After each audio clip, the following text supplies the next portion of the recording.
Bonjour à tous, on est sur ma vie à Thonon. Regardez, il fait beau, c'est la neige. Regardez comme c'est magnifique. Je suis à Morzine, je suis dans un chalet, mais regardez ça. Si on est ici dans cet endroit exceptionnel, je le redis, c'est parce que on va aller voir une cuisine qui a été installée, faite par notre ami Christophe d'AI Cuisine. Je voudrais qu'il nous présente un peu cet endroit parce que on est sur des matériaux nobles, des matériaux vraiment exceptionnels, une installation vraiment très pointue, très développée. Vous verrez qu'il y a beaucoup de technologie. Donc voilà, je voulais qu'on voit ça. On va le retrouver. Il est caché, mais comme d'habitude, il arrive. Il est là, Christophe. Bonjour à tous. Tout va bien? Ma vie à Thonon, tout va bien pour ce début d'année. Voilà. Alors Christophe, on est dans un endroit vraiment exceptionnel. Oui. C'est un site, c'est magique, clairement. L'endroit est exceptionnel, mais la cuisine que tu as faite ici est exceptionnelle. Et je voudrais un peu que tu nous présentes les différents éléments et sa particularité. Ok, alors ici on a une réalisation qui est sur une façade totalement spécifique parce qu'on est sur une façade en vrai vieux bois. On a un plan de travail en quartz, imitation marbre. Alors c'est où? C'est là? Oui, voilà, c'est partout. Donc on est ici sur un plan en quartz. On pourrait croire que c'est du marbre, mais ça ne l'est pas. Oui, je l'ai cru d'ailleurs. Hein. Oui, voilà. Et la deuxième chose, c'est une façade en vrai vieux bois, oui. Avec tous ses défauts. Voilà, on va le voir, on va le regarder tout à l'heure, ouais. Mais voilà, fil vertical aussi, c'est important. C'est-à-dire que le fil du bois, il est vertical. On aurait pu le faire fil horizontal, comme ça, mais c'était un choix de mes clients, d'avoir le choix du sens du fil. Alors, on va regarder après en détail le bois, parce que voilà, là où tu es, je suis en train de te suivre, mais ici, regardez, voilà, c'était ça que je voulais montrer. Qu'on montre, c'est-à-dire qu'en fait ils t'ont demandé un bois, ils ont fait un choix avec un bois qui est vraiment ici, c'est du vrai vieux bois. C'est pas pour expliquer un peu ce qu'est le vrai vieux bois, c'est qu'on n'est pas sur un bois qui était neuf il y a 15 jours et qui a été vieilli artificiellement. Donc on est sur une base de mélèze et c'est ce qu'on appelle du vrai vieux bois. Voilà. Et on va le traiter de façon complètement artisanale. Donc souvent avec des poignées noires, c'est un peu la mode. Oui. On a des joues qui recouvrent complètement ici à fleurs. C'est quelque chose qui est souvent recherché, c'est d'avoir des joues qui s'alignent à la façade ici. Pour habiller complètement un ensemble. Alors les éléments que tu as mis justement sont des éléments classiques en revanche? Oui, ici sur l'électroménager on est sur un micro-ondes en 45 cm qui servait juste de micro-ondes pour mes clients parce qu'on va voir autre part, il y a un piano de cuisson et il y a un troisième pôle de chaud aussi. Alors vas-y, je te suis. C'est parti. Donc ici micro-ondes, rangement classique à l'intérieur. Oui, on en avait déjà vu de toute façon là-dessus. Voilà, ici on arrive sur un frigo américain classique double porte, distributeur d'eau, c'est assez standard. Oui. À partir de là, on est sur un piano de cuisson, donc gaz et des fours un peu partout. Voilà, un four, quand même. Un autre four, ici un autre four et là un rangement. Il y a 3 fours différents? Oui, voilà, tout à fait. Sur ce modèle, il y a 3 fours qui sont toujours des fours électriques. D'accord. Avec un gaz au-dessus. Regardez. Voilà. On retrouve des petits meubles épiciers, huile, épices, vinaigre, qui sont juste à côté de la cuisson. Oui.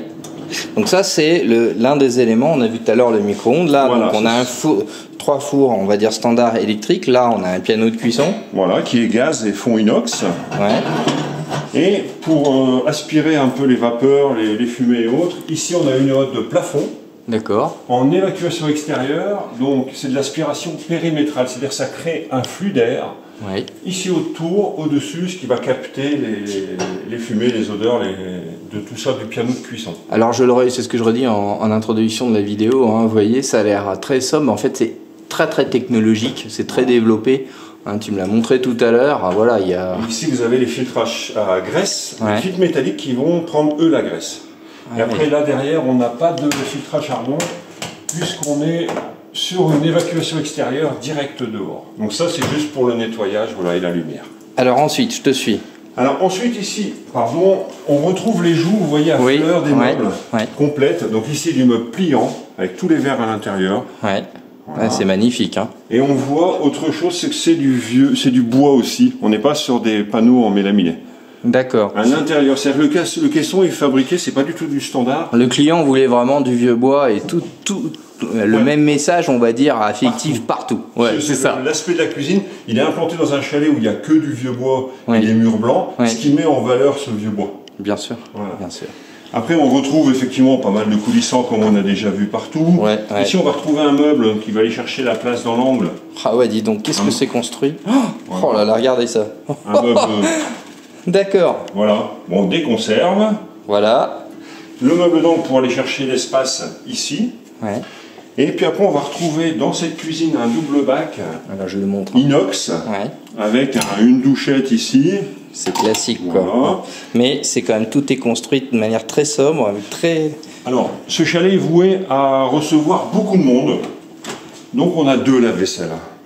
Oui, on a vu, quand tu as ouvert, là, on a vu qu'il y avait beaucoup de verre. Oui, voilà. On peut pas tout montrer, bien sûr, puisqu'on est chez des personnes, mais croyez-moi, il y a de quoi recevoir du monde, effectivement. Un grand basse-évier, voilà, de la vaisselle. Après, alors, ici... Voilà, je voudrais que tu me présentes, je te demande de passer de l'autre côté, voilà, je voudrais que tu me présentes, qu'est-ce que c'est? Alors, ceci, on est sur la marque Bora, on est sur un teppanyaki avec un aérateur. Un teppanyaki, ça sert à quoi? Alors, un teppanyaki, c'est l'équivalent d'un barbecue qu'on mettrait à l'extérieur, sauf qu'on le met à l'intérieur. D'accord. Donc, on va cuire des légumes, des viandes, on va faire des desserts, on va faire du saumon, on peut cuire tout ce qu'on veut, absolument, sur un teppanyaki. C'est juste changer son mode de cuisson habituel, de sortir une casserole. Alors, montre-moi. Voilà. Donc ici, j'ai démarré une hotte. Alors là, il y a tous les boutons, là, regarde. Voilà, donc vous voyez ici 3, 4, 5, 6. On peut aller jusqu'à 8, 9 et Power Boost. Donc ça va commander la puissance de la hotte ici. Donc ça aspire tout. Ça aspire tout, c'est-à-dire qu'une hotte comme ça, elle a un pouvoir d'aspiration qui est 4 fois supérieur à ce qu'on va trouver sur une hotte classique. 4 fois supérieur. Une vitesse de fumée sort à 1 mètre seconde. Celle-ci, en première vitesse, on est à 4 mètres secondes. Il faudrait qu'une fois, Christophe, en t'écoutant, on fasse une démonstration avec de la fumée. C'est clair. Elles sont toutes branchées dans le showroom à Tonon. On fera une démonstration. On fera une démonstration. Ah ouais, c'est clair. Vous allez voir, c'est juste magique. Et ici, donc, je vais commander le teppanyaki qui en fin de compte, des résistances électriques. Et je vais le commander sur les boutons ici, donc la partie basse et la partie haute. Alors, il faut savoir que les boutons peuvent être enlevés pour être nettoyés. Voilà, donc je peux couper, monter ma puissance ici. C'est extraordinaire. Lorsque j'ai fini, la hotte va tourner 20 minutes pour sécher l'humidité. Et si forcément ici je veux la couper, donc tout est en sensitif, donc je peux couper volontairement et on a le clapet de la hotte qui se referme. C'est extraordinaire. Alors, je vais vous montrer autre chose aussi. Je vais la rouvrir et je vais vous montrer l'aspect nettoyage. Parce que c'est très très important. Le critère qu'on entend souvent, c'est oui, mais nettoyer une hotte. Alors je vous montre un geste. J'enlève le filtre métallique que je vais mettre au lave-vaisselle. J'enlève le récupérateur de graisse. En clair, je prends ça, je les mets dans le lave-vaisselle et mon nettoyage est fini. C'est génial. C'est extra ton truc là. Voilà, donc c'est juste trop puissant quoi. Voilà, c'est un produit autrichien sous licence allemande. Donc là je vais le couper, je vais le forcer pour lui dire bon, j'ai pas d'humidité, tu peux refermer. Donc c'est le 3e point chaud, on avait le micro-ondes.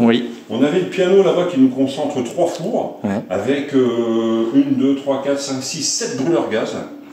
Et ici l'idée de mon client, c'était juste pour le petit-déj.